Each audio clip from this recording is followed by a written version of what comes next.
All right, thank you for joining us today for celebrating data from our new continuous monitoring stations, a Casco Bay Matters event.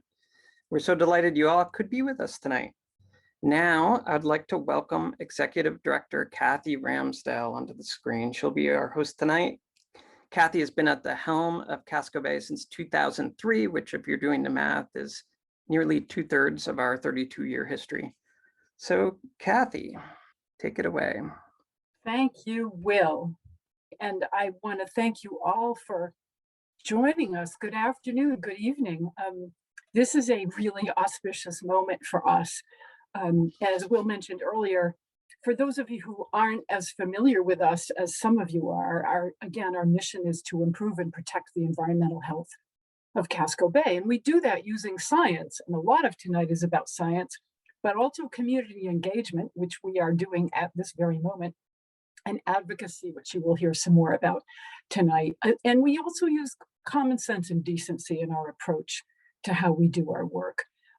We continue to evolve how we do our work, both as we learn more and as the threats to the health of the Bay have shifted, especially in the face of climate change. So tonight really is a watershed moment for us. We are here to celebrate the reason that we created the Climate Change in Casco Bay Fund for technology, monitoring, and community engagement. We're celebrating not only because in spite of the pandemic, we reached our goal of 1.5 million ahead of schedule, but really more importantly, we're celebrating because all 3 continuous monitoring stations are in the water collecting data. And that was one of the primary purposes of building this fund. And once you see these data, I think that you will agree this is truly a game changer for us. We want to thank each of you for all the ways that you support us. Some of you are among the 700 people who made gifts to our climate change fund. And some of you are people who continue to support our other operations, which is fundamental to us doing our work. And some of you are people who have volunteered with us in the past or are volunteering with us currently as we lean in together to work together to watch out for the health of the Bay. As I love to say, we're called friends of Casco Bay for a reason.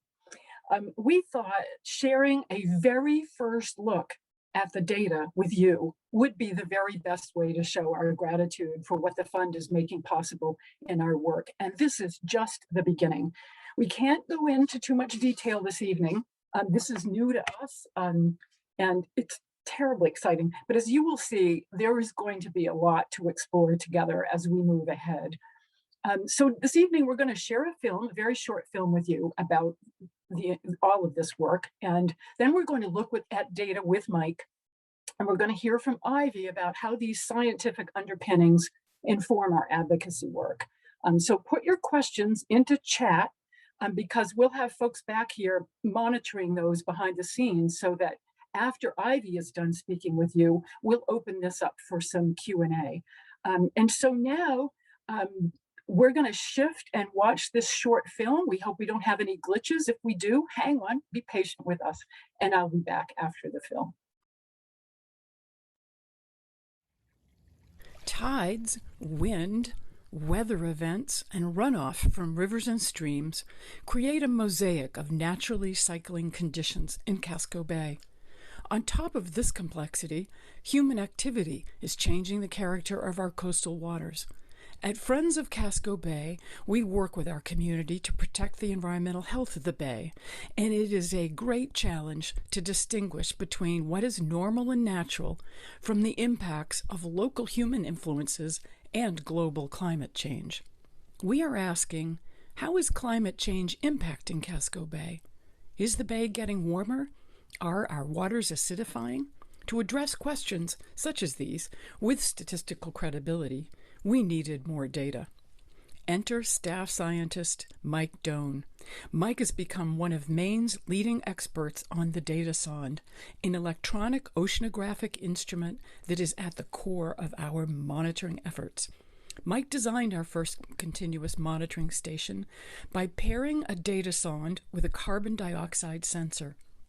In 2016, we launched our first Cage of Science off Yarmouth, Maine, near the coastal center of the bay. And since then, we have collected data every hour of every day, 7 days a week, 365 days a year. And the bay is wide and varied. We knew we needed more than just one continuous monitoring station. So in 2019, we launched the Climate Change in Casco Bay Fund, setting a goal to raise $1.5 million to launch 2 additional monitoring stations, maintain all 3 stations for a decade, and communicate changing conditions to our community. 700 Friends of the Bay contributed to the fund, and many more continued to support our broader operations, together providing the capital and support required for all of our work to thrive. After crossing the finish line on the fund's goal, we launched our second continuous monitoring station off Harpswell in Cundy's Harbor on March 31st, 2021.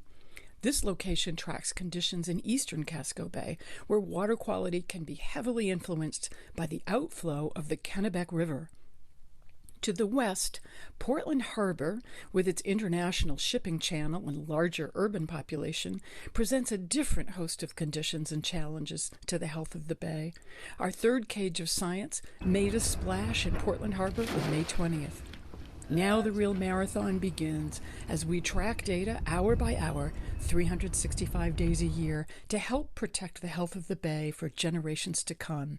We will put these data to use, sharing with communities around the bay how conditions are changing and exploring how best to respond and adapt to the impacts of climate change here in Casco Bay. We are thankful this journey includes friends like you. Thank you. So you will be able to see that film, I think, anytime on our YouTube channel. So we hope that you'll be good ambassadors for us and share that as a way to talk about our work and how you're involved with us and what matters to you about the Bay. Now, many of you know that our staff has a reputation as staying put on staff for long periods of time.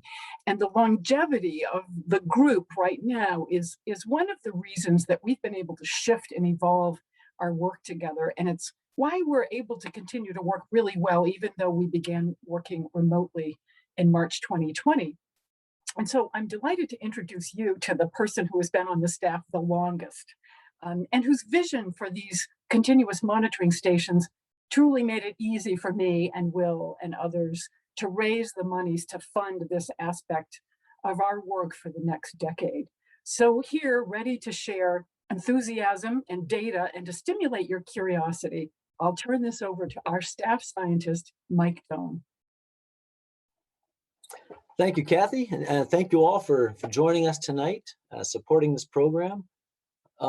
We really are here to celebrate, I guess, the start of hopefully a very long effort to collect data all across the Bay. And it is remarkable to me that right now, as we meet, there are 3 continuous monitoring stations out in the Bay collecting data every hour, as Kathy said. It really is remarkable, and it's a little overwhelming. I'm very, very excited to be here celebrating with you.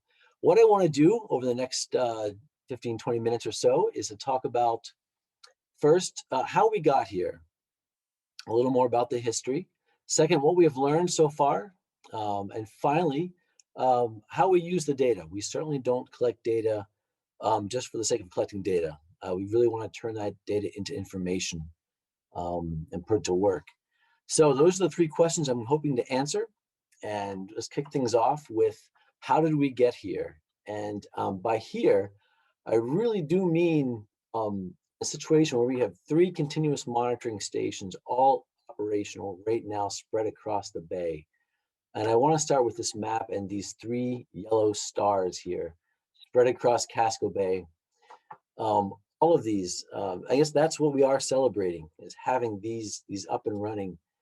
I have shared this map a lot recently, last few years, and I was forced to only have 1 yellow star here in the middle. This was our first continuous monitoring station. These other 2 stars were a different color and were referred to as potential sites or possible stations in the future. And again, it's just overwhelming that I can sit here and celebrate with you the fact that, um, sorry if it's not coming through. Is that better, everyone? Thumbs up. Thank you, Mike. That's terrific. Must not have toggled on. You haven't missed anything. Excuse me. Where I want to start is this map, and I'll back up just a bit. These 3 yellow stars that hopefully now you're seeing are our 3 continuous monitoring stations spread across the bay, collecting data on the health of the bay and on climate change every hour on the hour, as Kathy said, 365 days a year. And what's remarkable is that this is 30 years in the making. We've come a long way. It's been a long journey, and I've included these blue dots on this map. This is another program we're not going to talk about much tonight, but I want to share this with you because these are part of our seasonal monitoring sites where we go out and collect data just once, maybe once or twice a month, and learn more about the condition of the bay at that time. And these blue dots are sites that we've been visiting for a long time, and are a subset of a much larger monitoring effort. And 30 years ago, we started this data collection effort with our citizen steward volunteers. And I want to start there.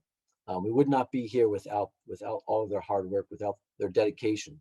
These were highly trained volunteers that collected water quality data for us seasonally, April through October, once or twice a month. And it was a wonderful way to look at how healthy the bay was at that moment in time. And as great as that data set was, and we do continue to add to that data set at these blue sites, we knew that if we really wanted to learn more about how the bay was changing over time, we needed to collect data more frequently. And that's where we came up with this continuous monitoring station idea.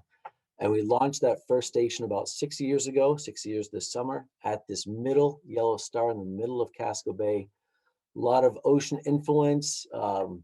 Thanks in part to that Citizen Steward program, we knew that there was good, healthy water quality there, good water flow through there. So it seemed like a good place to start, a good reference site. But I've got to say at the time, this was the only station and may have always been our only station.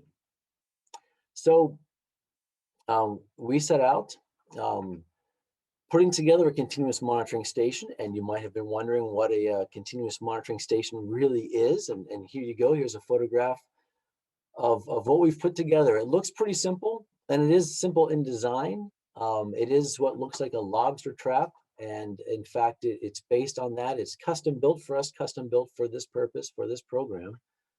But in many ways, just a simple lobster trap with a couple of instruments in it.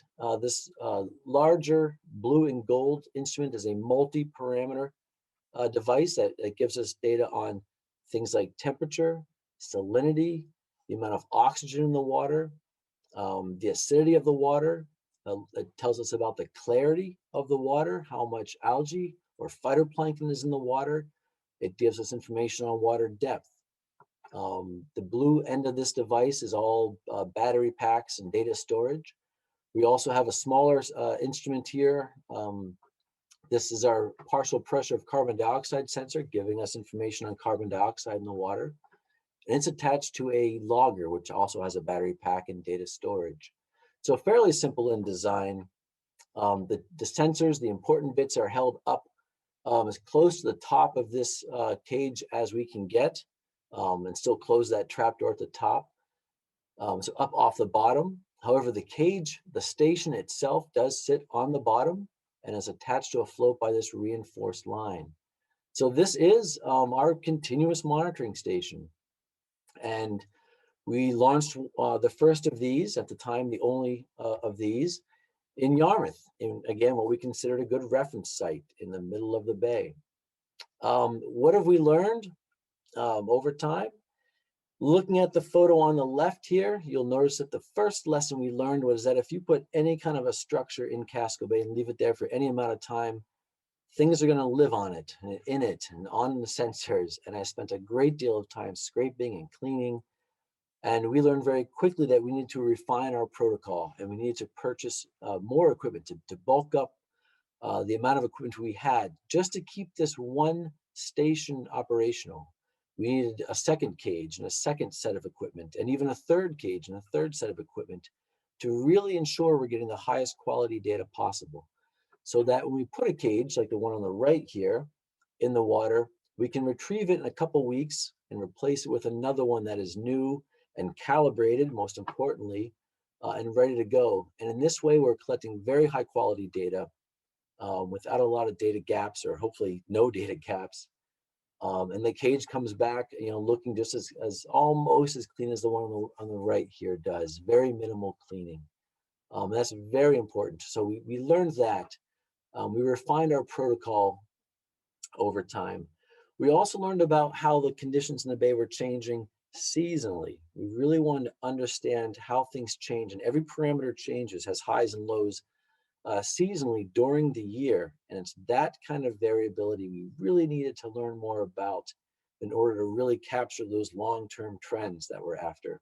And that is the overall goal of the program, is to keep these things out in the water 10, 20, 30 years. And again, we are just kicking things off, and that's really what we're celebrating.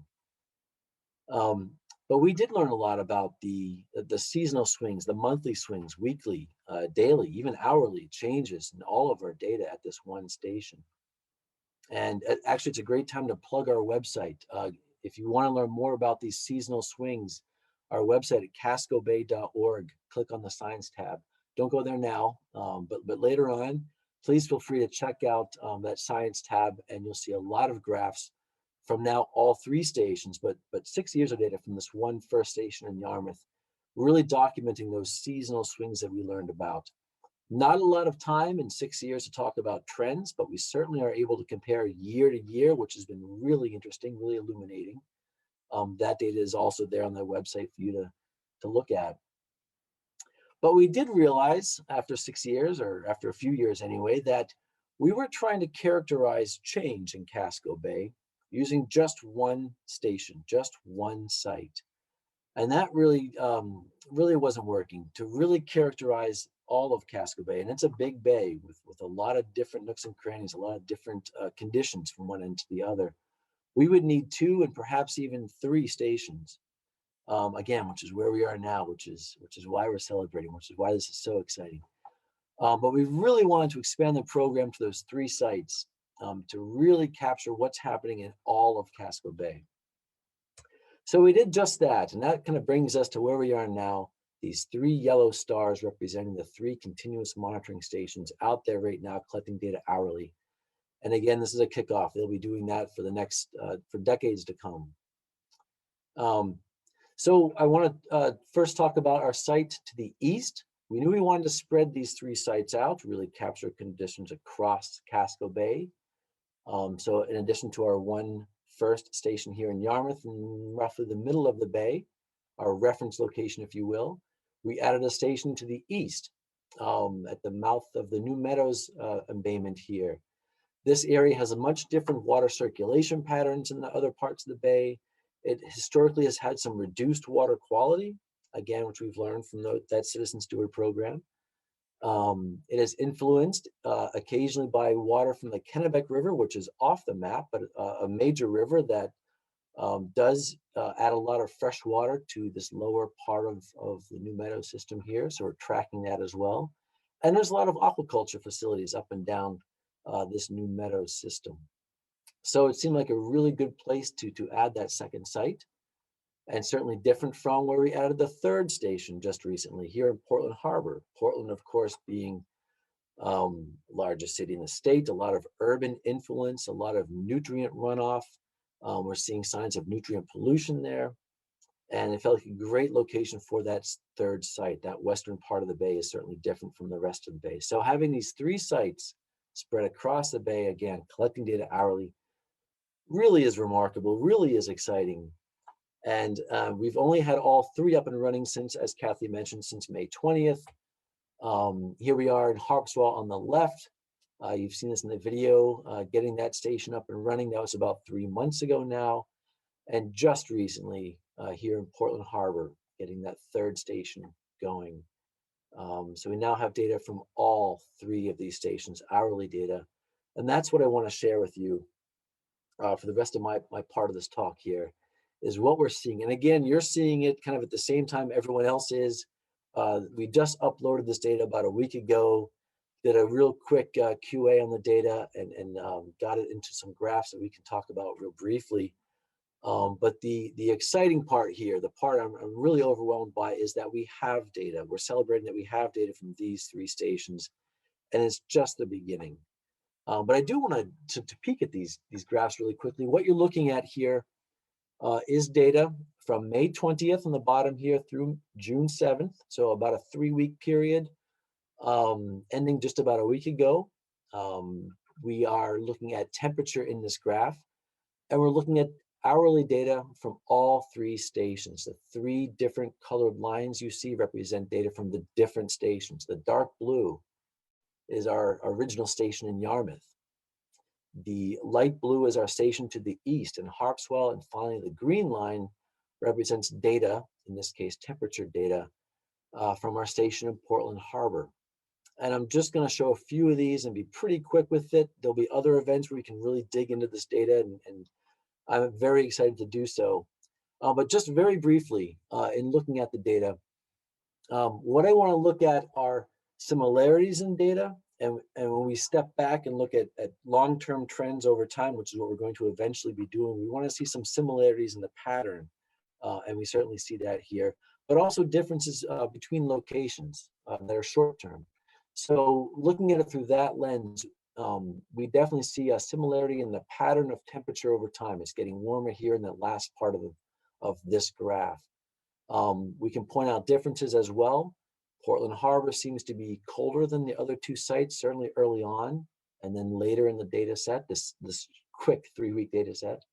And Harpswell seems to have the colder water here in the middle. And I want to point out that something certainly seems to have occurred here in the middle of this 3-week period. And in fact, this occurred over Memorial Day weekend. And if you remember, although the weather was not memorable really, we had a huge storm during this time. Big, heavy rainfall, big winds, colder than I would have expected temperatures. And you can certainly see those storms impacting the temperature, at least here at these 3 stations in Casco Bay. And for whatever reason, Harpswell became the colder site between those 3 during that time. So as I flip through these next few graphs, and again, very quickly, keep in mind this storm, this big wet weather event added a lot of fresh water to the bay during this period in time. So moving from this temperature graph to salinity, set up the same way, May 20th through June 7th, moving through time, data, hourly data from all 3 stations. We're just looking at salinity now. And what really jumps out here is this drop in salinity in the middle of the graph, and we had all that fresh water from those storms. Certainly there are differences in the salinity data, salinity being a measure of the saltiness of the water, how salty the bay is. Adding a lot of fresh water will change how much salinity you have. I'm used to seeing data from our Yarmouth station, that dark blue line, and there's not a lot of change. It's generally a very consistent site, unless you get a big freshwater event like the one we had over Memorial Day weekend. These 2 new sites seem to have a lot of peaks and valleys, differences, in this case because of the tide and a lot of riverine influence. But really the takeaway here is just that the big drop off in salinity as you added all that fresh water from those rain events.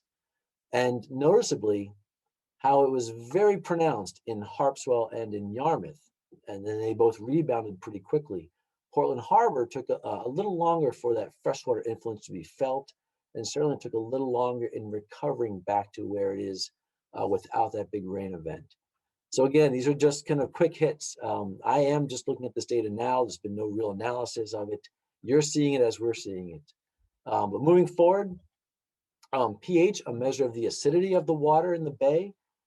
And again, those 2 takeaways, very similar patterns between all 3 stations, but the green line here from Portland Harbor, that pH data seems to be lower, indicating that it's a bit more acidic than these other 2 stations. For whatever reason, it is a more urban area with more nutrient runoff. We'll see. We're certainly going to be collecting a lot more data, and we'll have a lot more to look at. But that's the quick takeaway here, is that pH in Portland Harbor seems to be lower, a little more acidic conditions there. But it's nice to see that pattern is the similar, dropping off early on, then kind of becoming more level this last week between all three stations. And just a couple more really brief looks at the data. This is chlorophyll. This is a measure of phytoplankton in the water, algae in the water. And while the data is very similar toward the second half of our data set here, we seem to have a lot more algae in the water in Portland Harbor. Again, the green line being Portland Harbor, higher amounts of chlorophyll, higher amounts of phytoplankton, a bloom in the water.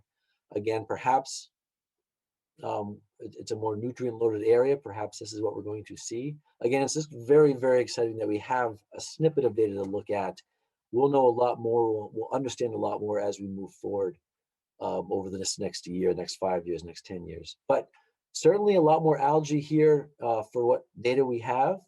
One of the things I would expect with a bloom like this is that the amount of carbon dioxide in the water would be higher in Portland Harbor early on. When you have a bloom, all the photosynthesis that the algae is going through is taking CO2, carbon dioxide, up from the water.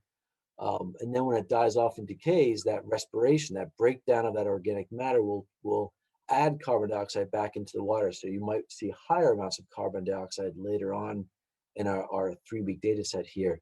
And last slide, that is in fact what we saw. We're looking at carbon dioxide now, and we certainly see slightly lower amounts of carbon dioxide early on at the green line representing Portland Harbor, and then much higher carbon dioxide later, perhaps after that big phytoplankton bloom, that big algal bloom died off and decayed, and there's more respiration in the system.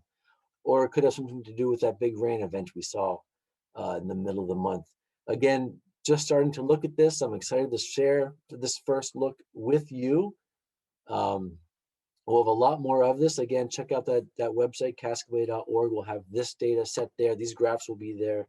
We'll be updating other graphs as well as we move forward from all 3 sites. But I'm just really overwhelmed with having all this data, even this little bit of data in hand to share with you, and really looking forward to these next years and decades ahead of us as we continue to collect data hourly, again, at 3 sites across the Bay. So thank you for your support of the program. But to get at that last question I asked early on, how do we use the data? I will need to turn things over to our Baykeeper.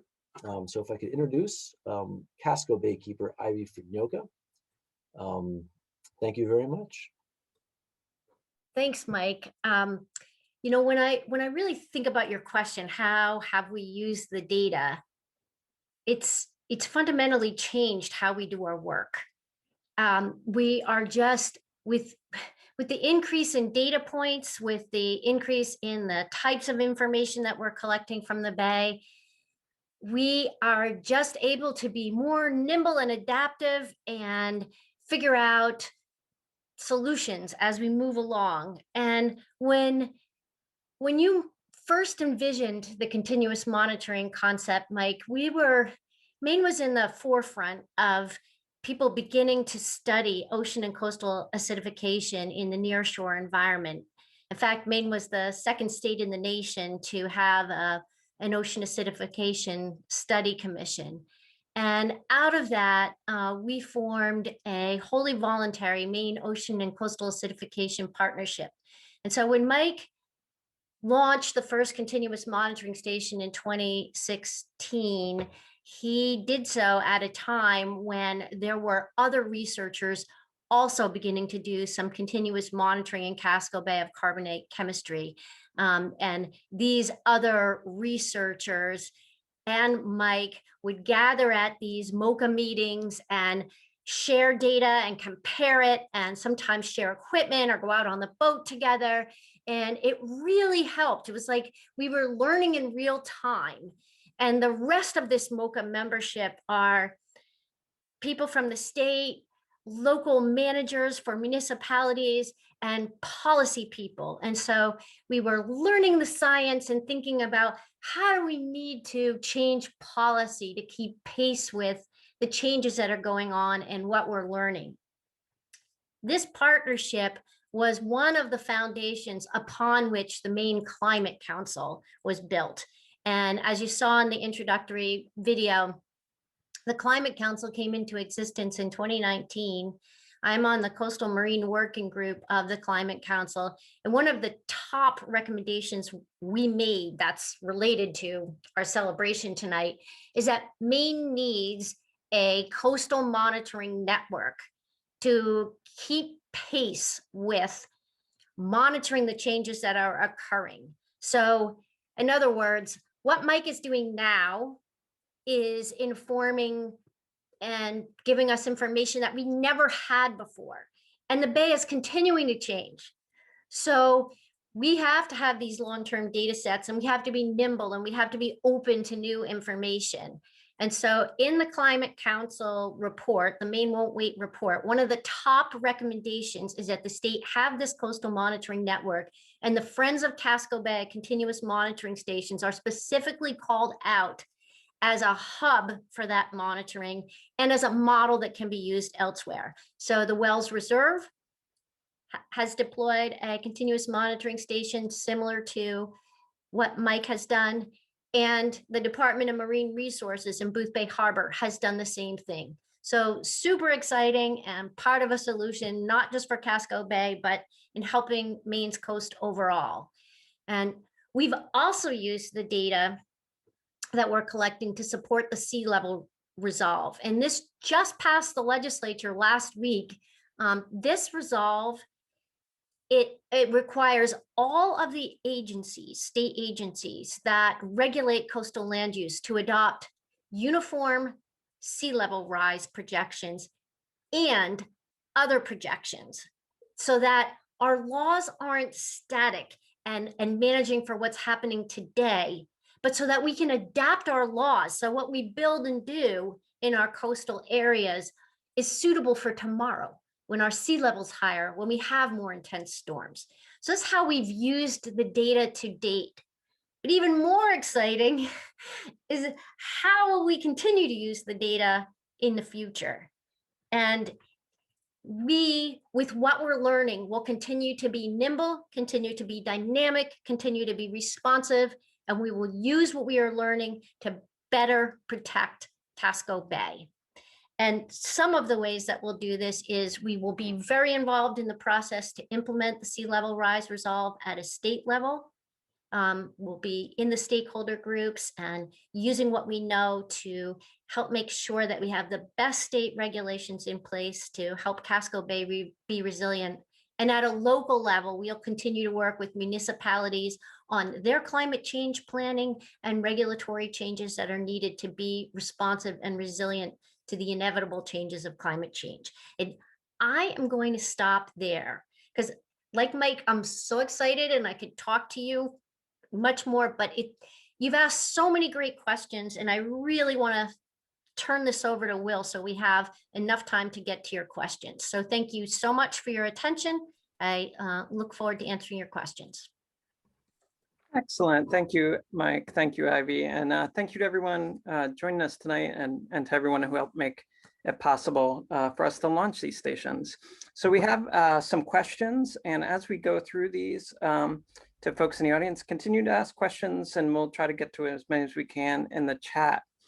And the first couple are kind of nuts and bolts questions, Mike, I think, about the monitoring stations. The first one is, you know, when you, through the photos, you can obviously see that the stations are relatively close to land.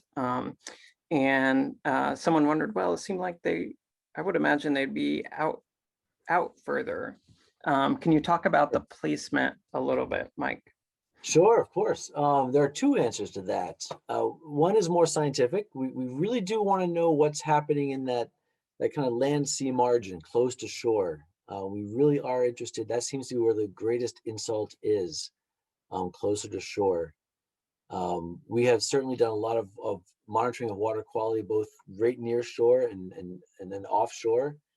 And that site in Yarmouth does represent a lot of those offshore conditions, even though it is closer to shore. It's the backside of an island out on a wharf. But where we really see the greatest insults so far, and a lot of the biggest changes is right there along the near shore.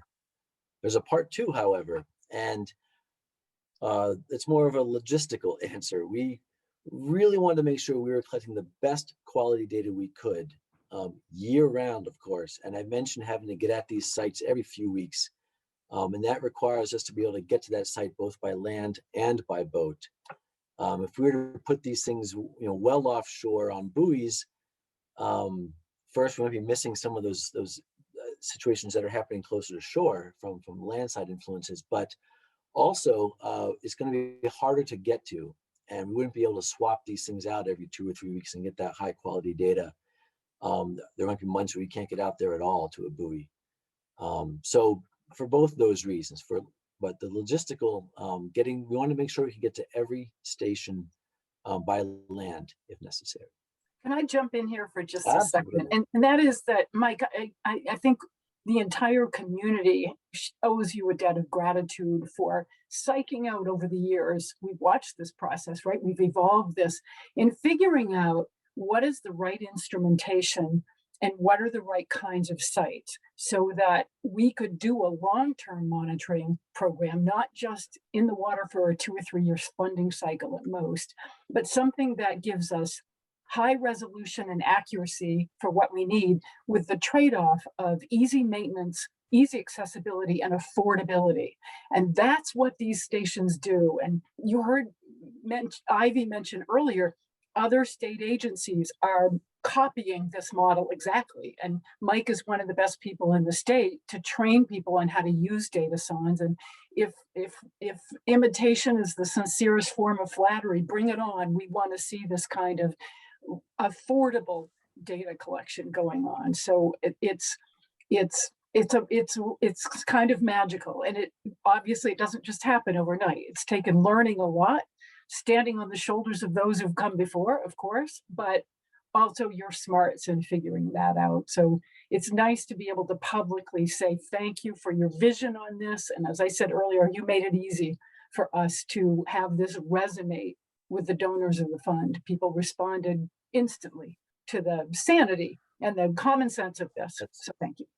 Yeah, thank you. Yeah, that really is it. It's that sanity and common sense approach to where we're going to deploy these, and really looking at being here for a very long time. Great. And then another nuts and bolts question while we're on it. Tell us more about how the carbon dioxide that we're measuring, Mike. How are we doing that, and in what form is it? It's not carbonic acid. What is it that we're measuring? It's not. I'll throw the term carbon dioxide out there. It's actually the partial pressure of carbon dioxide in the water, which is a measure of carbon dioxide. It is similar to saying how much carbon dioxide is in the water, but it's actually an infrared sensor measuring the partial pressure of carbon dioxide. Great. And then we had a question when the salinity graph was up. I noticed there was a really big up and down in Portland. I mean, the rain, the storm actually happened through most of the state. Can you talk a little bit about what may be different at Portland, given that storm than other places? Yep, and I wonder, and again, we're just wondering at this point, that it might be all of those impervious surfaces. We trap a lot of stormwater and then release it over time. If you're looking at the second half of that graph, we were just talking about this morning, actually, as a staff. It may be that more stormwater gets into the water over a longer period of time because there's more of a place to collect it in a city like Portland. There's less of a place for rainwater to be absorbed. Thank you. Yes, right? Exactly. Yeah, so it has nowhere to go but impervious surface runoff, and that's where there was a question in the chat about those storage conduits in Back Cove. And Will, can you throw that question to us? Because I think that's a good one. Yeah, so when you're driving down 295, you see a bunch of construction happening kind of near Hannaford, near Back Cove. And those are wastewater holding tanks, but that are being built there. How do we see, what's our take on how those holding tanks will affect the bay's health? Can we describe what those are for, good or bad, and what do we think? So our organization for a long time has been advocating and acting to have the city of Portland eliminate its combined sewer overflows. And a combined sewer system is one that carries both sewage water and storm water. And when the pipes get too full, like after a major rainstorm and they are beyond capacity, the water spills out through gateways into the bay. And there's a lot of that happens around Back Cove. And so in the last several years, the city has very much accelerated the pace of separating the pipes so that stormwater goes one place and is treated with green infrastructure before it hits the bay, and sewage water goes to the treatment plant for treatment.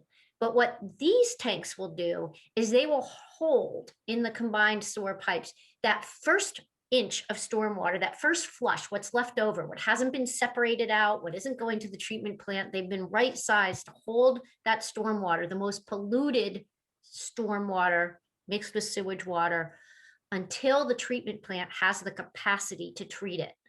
So it should have a huge impact on Back Cove, and I'm very excited about both this storage conduit and another one that they will be building shortly after this one's done. Yeah, I'd love to add to that if I could. Will, sorry, I want to jump in again because the work that Ivy did with the Portland Water District and the city of Portland on the East End wastewater treatment plant Clean Water Act permit means that that plant has been experimenting with nitrogen removal.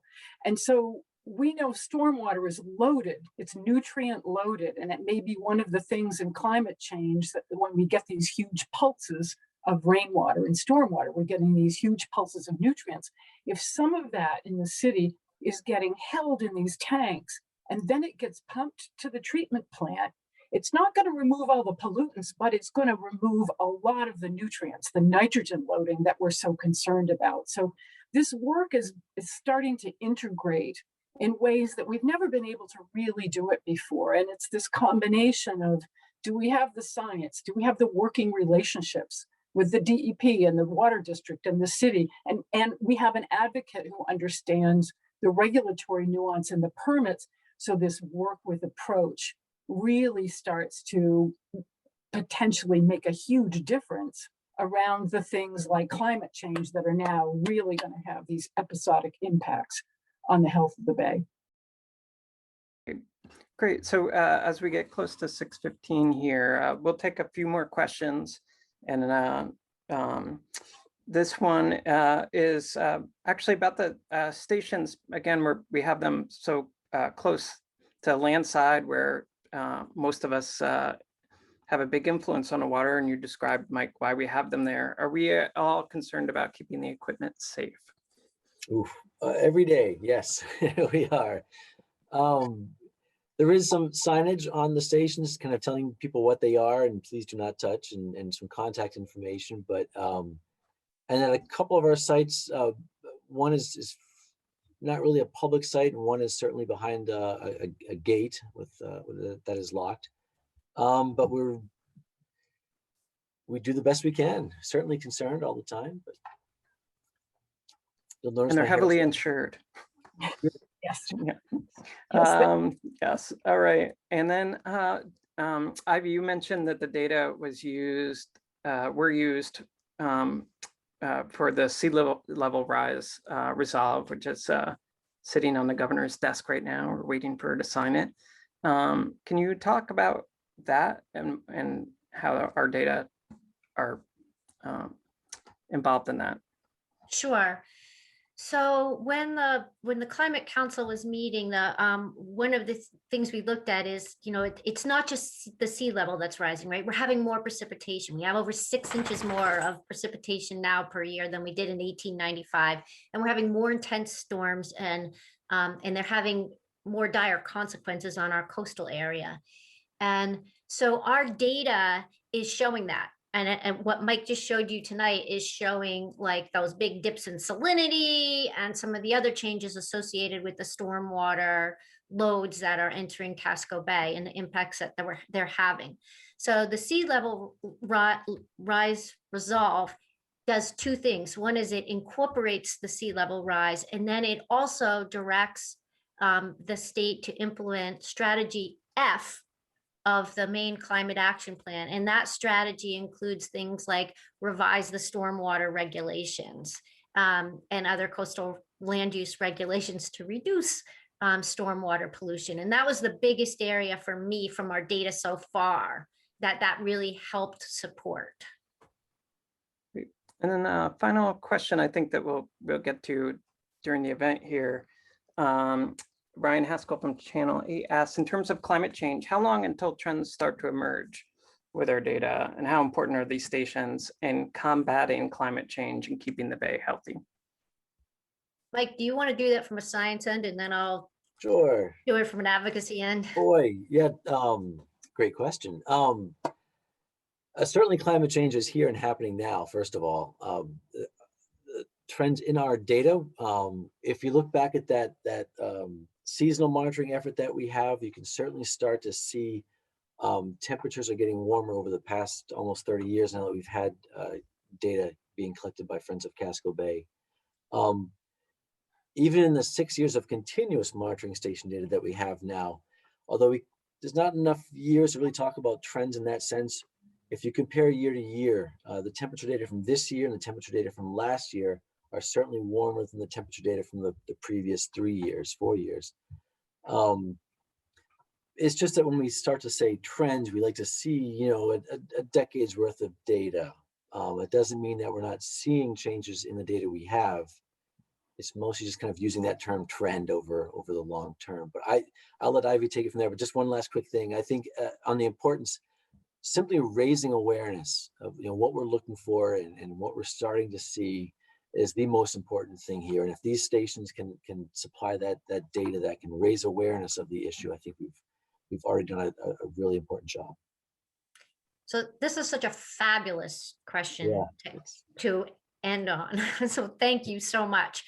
So all we know for certain is that Casco Bay is changing. It's changing quickly, and it's going to keep on changing. How it's going to change, we don't know, right? We're going to hopefully, as humans, reduce our greenhouse gas emissions. That might change the rate of change. And we just don't know yet. I mean, this is also new, and it just is continuing, and it's continuing at different levels. So what is a trend in this brave new world? I'm not sure. What I do know is that we need to act now. We needed to act yesterday to be prepared for the consequences and deal with the current consequences that we have. And so I think the biggest response on the advocacy side is that we need to continue to be informed and work in absolute concert with the scientists like Mike. And we need to continue to be nimble and update how we act. And one example of that is that the only regulation in Maine law, and really one of the few in the nation, that incorporated sea level rise was our sand dune rules. And they said we had to be prepared to manage for 2 feet of sea level rise. We now know we need to be prepared to manage for 4 feet. And so that's what I mean by being nimble and adaptive. We will just need to continue to learn from the science and do the best we can in a very changing environment. And I hope this is a good time to turn it over to our fearless leader, Kathy Ramsdell, to sort of wrap things up, and unless you have anything further to say, Will. Well, thank you. Thank you all. And thank you to all of the participants. And I think you're getting a sense really that these stations are allowing the Bay to talk to us in a way that we have not been able to hear before. So if we leave you with one thing, I want you to think about that. We are trying to listen to the Bay on its terms, if you can imagine. I also want to say to you that we are so incredibly grateful to the town of Cumberland and Yarmouth, both to the Portland Harbor Master, Kevin Battle, and also to the people at the Holbrook Foundation and Harpswell for working with us to provide the launch sites for each of these monitoring stations. That's really critical. And those are going to be wonderful ongoing working relationships for us. This new phase in our work really, I think you get the sense, this has been years in the making, and is truly a game changer, not only for us, but for all of you.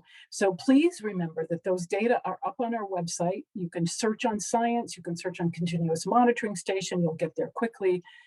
They're always accessible to you. And use your curiosity to cascobay.org, share these, look at these with other people, speculate about what you might see in the data. The data are what they are.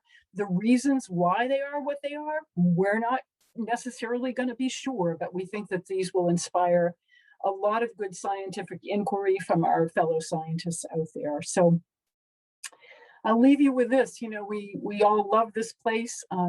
Together, we're gonna continue to explore the best ways to respond to climate change and to any other impacts to the health of the Bay. And in the meantime, know that we continue to be grateful for all the ways that you support our work. And on a beautiful summer evening, it means the world to us that you took the time to spend with us. So thank you for that. Be well. We hope to see you in person soon. Good night.